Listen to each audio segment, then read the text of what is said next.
استنفار أمني غير مسبوق واستدعاء لفرقة الخيالة لمنع المتظاهرين من اجتياح ملعب مدينة فورتاليزا، ولكن سرعان ما تفاقم الوضع بعد أن عمد المتظاهرون إلى رشق رجال الشرطة بالحجارة. الرد كان فوريا بالغاز المسيل للدموع والرصاص المطاطي لتفريق الحشود.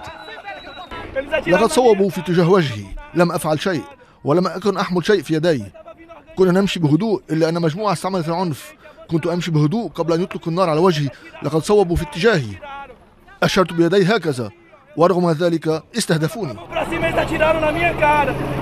الجميع غاضب هنا من استعمال الأمن للقوى المفرطة وتتالي التجاوزات.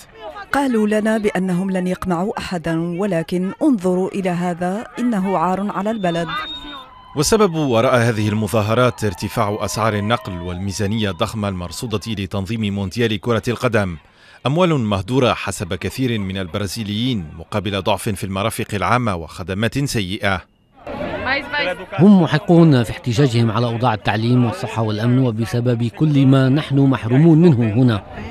وأمام موجة الاحتجاجات التي لم تفتر، التجأت السلطات إلى الجيش لتعزيز جهود الأمن في العديد من المدن التي تستضيف مباريات كأس القارات، وخاصة في ريو دي جانيرو وبيلو أوريزونتي وبرازيليا العاصمة الفيدرالية.